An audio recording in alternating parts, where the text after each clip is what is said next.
دیگیں بٹوائی جا رہی ہیں, وہ غریب کھا رہا ہے بوٹیاں. آج وسیم بھائی دنیا سے چلے گئے, زبردست زبردست مزہ آ رہا ہے. یہی ہوتا ہے. یہ دیگیں ویگیں نہیں, میت دیگیں جو ہے یہ ولیمہ ہے, ولیمے پہ میت پہ کھانا کھلانا یہ حدیث سے ثابت نہیں ہے. صدقہ جاریہ میں صدقہ کرو, چپکے سے کسی غریب کو پیسے دے دو, یہ نہ بتاؤ کہ میرے ابا مرے اس لیے دے رہا ہوں. بس دل میں صدقے کی نیت کر کے کسی غریب کو پیسے دے دو, نیت یہ کرو کہ اس کا ثواب ابا کو پہنچے. غریب کو بتاؤ گے, وہ کہے گا اللہ فلاں کے ابا بھی مر جائیں, وہ تو اس سے بڑا سیٹ ہے. کھلانا, ہدیے دینا یہ خوشیوں کی سنت ہے, یہ میتوں پہ سوٹ نہیں. مذہب کو بدنام کر رہے ہیں ہم لوگ. غیر مسلم بولے گا یار تمہارے بیٹے کی شادی تھی تو بھی وہی مرغا پکایا تھا, ابا کا انتقال ہوا تو بھی وہی مرغا. میں اس پر ایک دلچسپ لطیفہ سنا دوں پھر بیان ختم کرتا ہوں. ایک آدمی جو تھا نا, اس نے کہیں ہمارے بیان سنے ہوں گے یا علماء کے بیان سنیں گے, اس نے تہیہ کر لیا, اس کے والد کا انتقال ہوا, اس نے تہیہ کر لیا کہ میں دیگے نہیں پکاؤں گا, نہیں کھلاؤں گا. میرے ابا دنیا سے چلے گئے, بس میں روؤں گا, اللہ سے مغفرت کی دعا مانگوں گا, حسب توفیق کہیں صدقہ خیرات کر دوں گا, یہ دیگے شیگے میں نہیں پکاؤں گا. تو لوگ کہاں چھوڑتے ہیں, لوگ کہاں چھوڑتے ہیں. لوگوں نے اس کو تنگ کرنا شروع کر دیا, مر گیا مردود, نہ فاتحہ نہ درود, وہابڑا ہیں, یہ ہیں وہابڑے خشکے. تیرے باپ نے تیرے لیے کیا کیا تھا دنیا میں, تو اس کے لیے 6 دیگے نہیں پکا سکتا. بھائی باپ نے جتنا کیا تھا نا اس کے حساب سے تو 6 دیگے بھی کچھ نہیں ہے. اس کے حساب سے تو میرے بھائی سارا دن بھی لنگر کھلاتے رہو گے, باپ کا حق ادا نہیں ہوگا. تو اب وہ تو دعائیں ہیں اور چپکے سے صدقات و خیرات ہے اس کے لیے. اور تمہیں کس نے, اللہ نے یہ تھوڑی کہا کہ باپ کے لیے انکم مختوں کو دیگے کھلاؤ ٹھیک ہے نا, جو تمہیں تانے دے رہے ہیں. لیکن پبلک چھوڑتی نہیں ہے, تو پبلک نے اس کو تانے دینا شروع کیے. ابے تیرا باپ دنیا سے چلا گیا, یہ خشکا, یہ وہابڑے, اور یہ جو بھی تانے فرقہ پرستی کے دیے جاتے ہیں خشکے, ان کی تو قسمت میں کھانا ہے ہی نہیں. ان کے تو گناہوں کی وجہ سے اللہ نے ان کو ویسے ہی بھوکا ننگا رکھا ہوا ہے. تو ایسے ایسے عجیب عجیب تانے نا.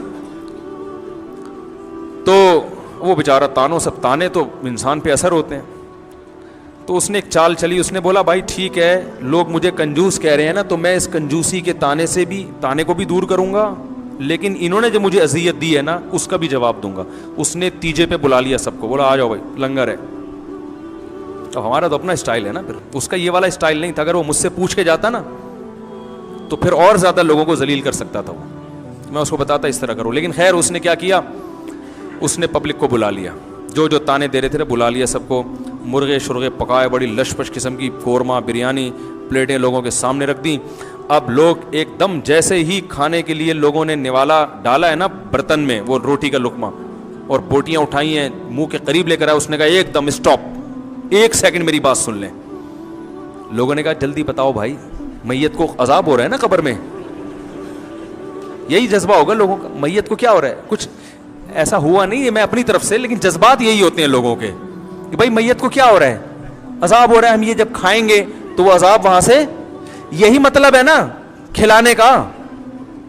اور کیا مطلب ہے کہ ہم جب کھائیں گے تو اس کو فائدہ ہوگا, تو یہ مطلب ہوا کہ ہم نہیں کھائیں گے آج ہم تو فائدہ نہیں ہوگا. تو لوگ پریشان کہ یار تیرے ابا عذاب قبر ہو رہا ہے اور تو ہمیں کھانے نہیں دے رہا. اس نے کہا 1 منٹ تھوڑا سا صبر کرو. لوگوں نے کہا کیا کہنے, بھائی مسئلہ یہ ہے کہ دیکھو میرے باپ کا انتقال ہو گیا, باپ سے کس کو محبت نہیں ہوتی, تو میرے منہ میں تو دال کا نوالا نہیں اتر رہا غم سے. جس کی میت ہوتی ہے نا وہ بیچارہ دال نہیں کھا سکتا, میرے منہ میں تو دال کا نوالا نہیں اتر رہا غم سے, میری یہ شدت ہے. اور تم کمبختو میرے گھر میں مرغے کھانے کے لیے آ گئے ہو, تمہیں شرم نہیں آتی, چلو بسم اللہ کرو, چلو کھاؤ.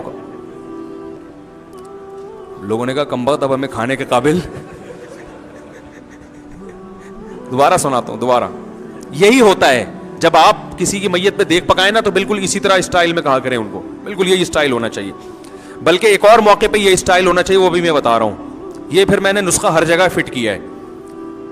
تو اس نے کہا کہ بوٹیاں اس منہ کے قریب, ٹھیک ہے نا, بالکل منہ کے قریب ہے بوٹیاں, اور ابھی منہ میں ڈالنے والے ہیں. کہہ رہے ایک منٹ رکو.